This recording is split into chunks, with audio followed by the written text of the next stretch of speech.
Hey, Michael Church with Crawl Space Ninja. I hope you all are having a great day today. We're going to be talking to you a little bit today about a question that we got from Nick in Miami Beach, Florida. He's concerned that if he encapsulated his crawl space, that the vapor barrier could float away. So we're going to cover that a little bit and talk about some steps that you can do if you're in an area of the country that takes on a lot of rain, or perhaps you're near a big body of water like the Atlantic Ocean. So stay tuned.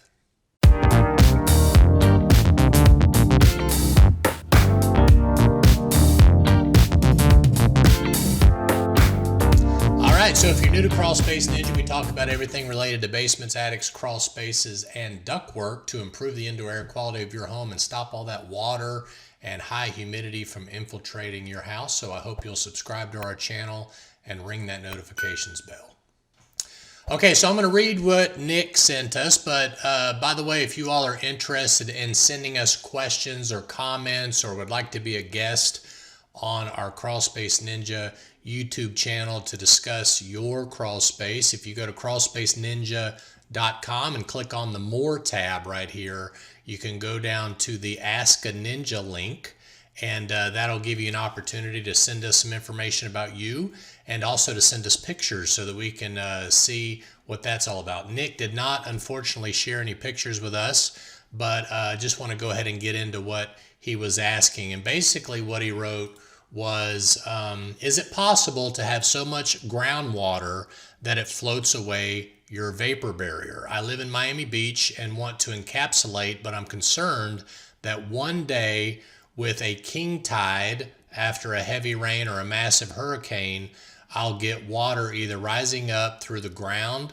or rushing into the crawl space and to destroy my encapsulation. My crawl space is about 2/3 below grade and about 1/3 above grade. So great question out there, Nick. We get a lot of people that are very, very concerned about spending that money on their crawl space, and we even bring that up whenever we're doing an inspection. If you go through all of the trouble of encapsulating the crawl space but you don't plan for the future water infiltration or things like that, it could damage that money and that encapsulation that you've invested. So one of the things to keep in mind, that if your crawl space is below grade, in other words, the inside of the crawl space is lower than the outside, we always recommend a sump pump and trench system. Okay, so we call it water management. In other words, we're not keeping the water out, but if the water makes its way into the crawl space, it has a very clear path to exit that crawl space. Now, there's a lot of variables in that. If you are in a place that is got a lot of rock or heavy clays and you take on a lot of water, we in Tennessee take a lot of water in the wintertime, and it seems like our soils don't dry up very good in the winter, so all that new rain that comes on just adds to that crawl space or that basement flooding. Okay, so one of the rules that we go by is you should have a sump pump about every 140 linear feet inside a basin. Okay, it's not just about the sump pump, it's about putting it inside of the basement. I always recommend a battery backup system with that, because of course, when are you going to need a battery backup during that hurricane or that thunderstorm or things like that? So if you're investing the money in putting in a sump pump and a water management system, whether it's in a basement or a crawl space, you should always make sure that it's protected by a battery backup system. Okay, but that being said, 140 linear feet may not be enough. If you're in a real sandy situation, okay, that water could dissipate into the soil very quickly. But from a little bit of research I read about Miami, they basically are about 4 feet above sea level. And I recently had the opportunity last year to go to the Gulf side of Florida and do a inspection of a man and his family who bought an old Carnegie house that was built in the 1920s. I'm going to list that here. This is what the thumbnails look like, so maybe that could help you in the research. It's a part 1 and a part 2 series of that, but they were right on the intercoastal. Okay, so their house was probably 30 feet from the intercoastal, so they were very much affected by tide, and the crawl space was below the levels of the intercoastal all the time. Okay, they had a seawall just right there and everything. So be sure to check that out. But as I mentioned, Miami is only about 4 feet. Miami Beach, I'm not sure what it is specifically, but I believe it's about 4 feet above sea level. So if tides rise or you get a hurricane or a lot of rain, I would recommend that you put some outside sump pump or dry well systems around the outside.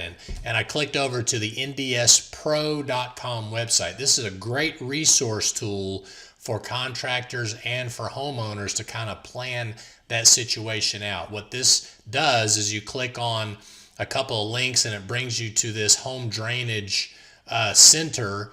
You just go to the NDS website and you click on homeowners and you go to diagnose your drainage problem right there.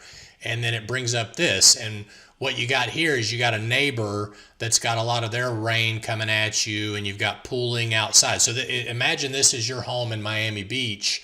All right. You can address that standing water potentially outside to help the inside encapsulation as well. So in Miami, you may have to install outdoor sump pumps, okay, or what they call dry wells. Dry wells are a little bit slower to move the water, so in some instances you may want to install an actual sump pump inside a basin. So if you click right here, if you hold your mouse over and you go to there, it'll actually show you some of the things that you can use. Now NDS obviously recommends a dry well, but imagine putting a sump pump inside of that basin right there and then pumping that water manually out to the street so that that water can get over the curb and then flow away from your home.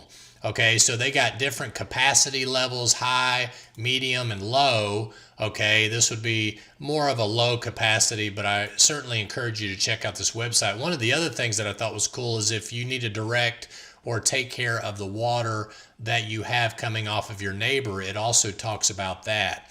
Okay, look at this. They've got 2 dry wells. And again, you could put multiple sump pumps in succession right here in order to handle that high volume, plus have the interior of the crawl space manage the water with a sump pump and interior French drain. Okay, so hopefully that helps. Again, go to this website, ndspro.com. We are certified contractors for them. Great stuff about that sort of thing on there. And then another cool thing is that you click installation instructions, and if you're a DIYer, it'll tell you exactly what you need to do, or there's a list where you can find a contractor close to you. We're not in Miami Beach yet, Nick, but hopefully one day we'll be there. Hope that helps you out. My name is Michael Church with Crawl Space Ninja. We hope you make it a happy and blessed day, and we'll see you later.